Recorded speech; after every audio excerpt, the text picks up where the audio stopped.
Ya, kembali bersama dengan saya Gemalare, dan saat ini saya ingin menjelaskan kepada kita perihal mengenai kasih mula-mula. Ya, mengapa ini penting begitu ya? Karena ada begitu banyak orang salah mengerti, salah memahami mengenai masalah kasih. Ya, ada orang yang menafsirkan atau memahami bahwa kasih mula-mula itu adalah kerelaan seseorang membagikan apa yang ia miliki kepada orang yang miskin, ya, supaya dengan demikian mereka bisa terbantu dan mereka melihat Kristus ada dalam tindakan kita. Nah, apakah benar demikian? Nanti kita akan lihat dalam Alkitab ya. Jadi biar Alkitab sendiri yang memberikan penjelasan kepada kita. Nah, tetapi sebelum itu saya jelaskan, di dalam bahasa Yunani ada 4 dikenal kasih ya. Yang pertama itu adalah kasih agape, yang kedua itu phileo, ketiga itu storge, dan yang keempat itu adalah eros. Ya, kasih eros itu adalah kasih antara lelaki dengan perempuan ya. Kasih antara suami dengan istri gitu ya. Kalau kasih storge itu adalah kasih orang tua kepada anaknya, karena ada hubungan darah begitu ya. Kalau kasih phileo itu adalah kasih seorang sahabat ya, seorang sahabat ya kepada temannya, tentu pada sahabatnya. Dan kasih berikutnya adalah kasih agape ya.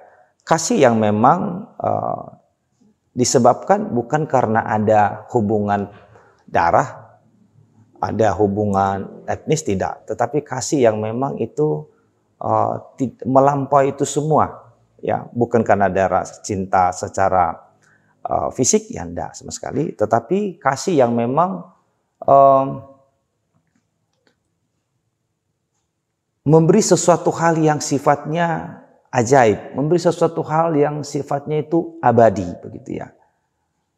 Jadi itu yang akan kita bahas sekarang, yaitu kasih agape. Nah, kalau kita baca di dalam 1 Korintus ya, pasal yang ke-13 ayat 1 sampai ayat 4, ini mengenai kasih. Paulus bilang begini, 1 Korintus 13 ayat 1 sampai ayat yang keempat, dikatakan begini, sekalipun aku dapat berkata-kata dengan semua bahasa manusia dan bahasa malaikat, tetapi jika aku tidak mempunyai kasih, aku sama dengan gong yang berkumandang dan canang yang bergemerincing. Ayat 2, sekalipun aku mempunyai karunia untuk bernubuat dan aku mengetahui segala rahasia dan memiliki seluruh pengetahuan, dan sekalipun aku memiliki iman yang sempurna untuk memindahkan gunung, tetapi jika aku tidak mempunyai kasih, aku sama sekali tidak berguna. Ayat 3, dan sekalipun aku membagi-bagikan segala sesuatu yang ada padaku, bahkan menyerahkan tubuhku untuk dibakar, tetapi jika aku tidak mempunyai kasih, sedikit pun tidak ada faedahnya bagiku. Nah, saudara-saudara, kalau kita baca pernyataan Paulus dalam 1 Korintus pasal yang ke-13 ayat 3 ini akan membuat kita sadar, kita tahu bahwa membagi-bagikan sembako itu bukanlah masuk kategori kasih yang mula-mula. Ya, kasih yang mula-mula sama sekali tidak. Kita ulangi baca saudara dalam 1 Korintus pasal yang ke-13 ayat 3. Dan sekalipun aku membagi-bagikan segala sesuatu yang ada padaku, bahkan menyerahkan tubuhku untuk dibakar, tetapi jika aku tidak mempunyai kasih, sedikit pun tidak ada faedahnya bagiku. Ya, tidak ada faedahnya. Jadi tidak ada dampak positifnya untuk dia, saudara. Untuk orang itu, ya bisa jadi dia kenyang begitu ya, dia tertolong. Ya, jadi kasih apa yang dimaksud ini, saudara? Coba kita bandingkan lagi dengan Wahyu pasal yang kedua ya. Wahyu pasal yang kedua ayat 1 sampai ayat yang ke-4, 5 ya, sampai ini Wahyu pasal 2. Ini adalah pernyataan Tuhan Yesus sendiri.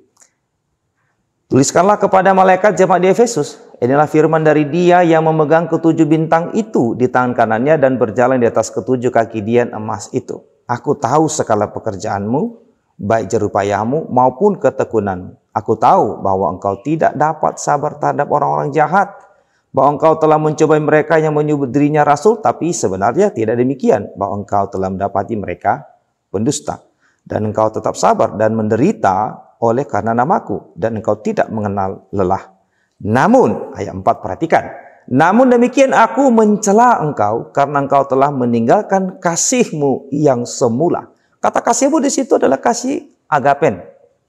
Ya, kasih yang mula-mula. Sebab itu, ingatlah betapa dalamnya engkau telah jatuh. Bertobatlah dan lakukanlah lagi apa yang semula engkau lakukan. Jika tidak demikian, aku akan datang kepadamu dan aku akan mengambil kaki-dianmu dari tempatnya, jikalau engkau tidak bertobat. Nah, jadi orang yang tidak melakukan atau tidak mengaplikasikan kasih mula-mula itu, maka itu dianggap berdosa.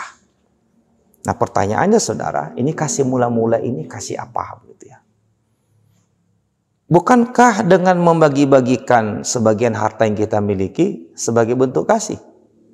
Betul saudara, tetapi itu bukan kasih agape. Ya, itu bukan kasih agape saudara. Itu bukan kasih yang Tuhan ingin. Lalu kasih apa begitu ya? Tadi Paulus sampai berkata bahwa di dalam 1 Korintus pasal yang ke-13 tadi ya, kalau kita baca ayat 3, Paulus bilang begini, dan sekalipun aku membagi-bagikan segala sesuatu yang ada padaku, segala sesuatu yang aku miliki, uangkah semua, kalau dibagikan nggak ada gunanya juga. Tanpa kasih agape tadi. Jadi apa yang dimaksud dengan kasih agape ini? Kasih agape ini saudara, sekali lagi itu bukan berbentuk uang. Ya. Ketika seseorang membagikan uangnya, itu bukan kasih agape yang Tuhan kehendaki. Ketika seorang membagikan tanahnya kepada orang lain, itu juga bukan kasih mula-mula. Bukan kasih agape. Ketika seseorang misalnya membagikan seluruh hartanya, kata Paulus, itu juga bukan kasih agape. Lalu, bagaimana dengan orang-orang selama ini dari lembaga-lembaga gerejawi yang membagi-bagikan sembako, Indomie dan lain-lain kepada non-Kristiani begitu. Lalu mereka berkata bahwa itu sudah melakukan penginjilan begitu. Itu adalah bukti kasih agape. Tidak. Paulus bilang tidak. Kasih mula-mula itu saudara adalah kasih yang isinya adalah menyelamatkan orang itu. Yang membebaskan orang itu dari hukuman maut. Ya, yang membebaskan orang itu dari maut. Kasih apa saudara? Adalah kasih Injil.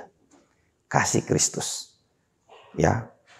Jadi kalau seseorang itu membagi-bagikan hartanya, membagikan uangnya, atau membagikan sembako, maka kasih itu hanya sampai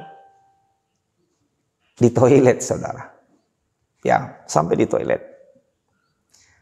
Tetapi kalau Anda membagi-bagikan kasih agape, yakni kasih Kristus, yakni memberitakan Injil keselamatan itu kepada mereka, di mana mereka harus bertobat dan percaya kepada Juru Selamat. Jikalau tidak, mereka akan binasa. Itulah kasih mula-mula. Kasih mula-mula itu adalah mewartakan kepada manusia, kepada orang di sekitar kita, bahwa Juru Selamat yang dijanjikan kepada Adam itu telah datang. Dia telah mengorbankan dirinya, dia telah menanggung hukuman manusia di dalam maut. Dan setiap orang yang mau diselamatkan, dibebaskan dari hukuman maut, maka dia harus beriman kepada Yesus Kristus sebagai Tuhan dan Juru Selamatnya. Jikalau tidak, dia akan mati. Dia akan menanggung dosanya sendiri di neraka. Saudara, saat ini kalau kita menyampaikan itu kepada orang yang sudah punya keyakinan, ada konsekuensinya. Seharusnya di Indonesia ada undang-undang untuk tidak menyampaikan keyakinan kita kepada orang lain. Tetapi Alkitab itu firman Tuhan, bahkan Tuhan sendiri menuntut kita untuk menyampaikan kasih mula-mula itu kepada orang lain. Mengapa saudara kita harus membagikan itu? Di dalam Roma pasal yang pertama, ayat yang ke-16-17 dikatakan oleh firman Tuhan. Sebab aku mempunyai keyakinan yang kokoh dalam Injil, karena Injil adalah kekuatan Allah yang menyelamatkan setiap orang yang percaya. Pertama-tama orang Yahudi, tetapi juga orang Yunani. Sebab di dalamnya nyata kebenaran Allah yang bertolak dari iman dan memimpin kepada iman. Seperti ada tertulis, orang benar akan hidup oleh iman. Jadi saudara, kasih mula-mula itu adalah kasih yang rela memberitakan Injil kepada orang lain. Injil itu apa? Injil itu kabar baik. Dari mana? Dari sorga. Ditujukan kepada siapa? Kepada seluruh umat manusia. Mengapa ditujukan kepada seluruh umat manusia? Karena semua umat manusia telah jatuh ke dalam dosa. Lalu isi kabar baik itu apa? Begitu, ya. Jadi isi kabar baik itu ada dua, saudara. Isi kabar baik atau isi Injil itu ada dua. Yang pertama adalah Tuhan memberikan pengampunan kepada manusia apabila manusia itu bertobat. Ya, mengakui dosanya, menyesalinya. Itu pengertian bertobat. Ya, mengaku dirinya orang berdosa dan menyesalinya. Yang kedua, saudara, beriman kepada Yesus Kristus sebagai Tuhan dan Juru Selamatnya yang telah menanggung semua dosa-dosanya. Jadi saudara, itu adalah kasih yang harus kita bagikan kepada orang. Kalau Anda membagikan sembako, saudara, 9 bahan pokok, itu hanya membantu dia lepas dari penderitaan sementara waktu. Ya, tetapi kalau kita membagikan kasih agape, kasih mula-mula, maka kita akan melepaskan dia dari hukuman maut, yaitu neraka. Jadi saudara-saudara, kalau kita bandingkan tadi di dalam Wahyu pasal 2, jemaat Efesus itu mereka luar biasa. Secara doktrinal mereka bagus, secara moral mereka bagus, ya. Tetapi Tuhan mencela bahwa mereka tidak lagi melakukan penginjilan.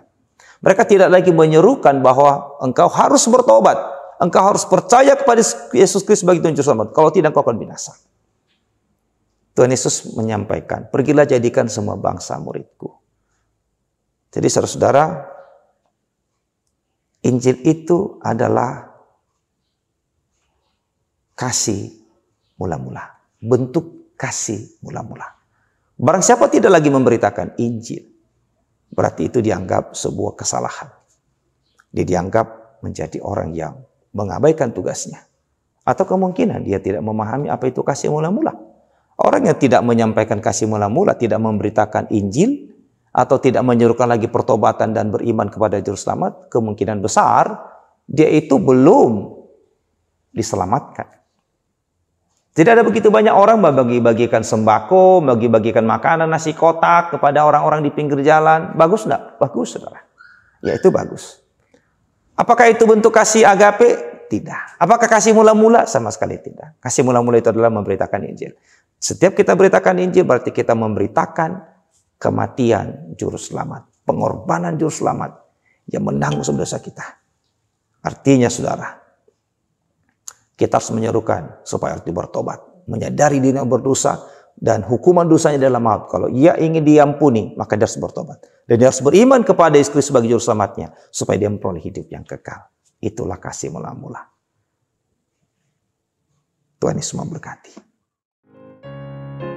Jika saudara-saudara merasa terberkati dengan video ini, silakan like, subscribe, dan share supaya semakin banyak yang mendapat berkat rohani dari video ini. Tuhan memberkati dan Maranatha.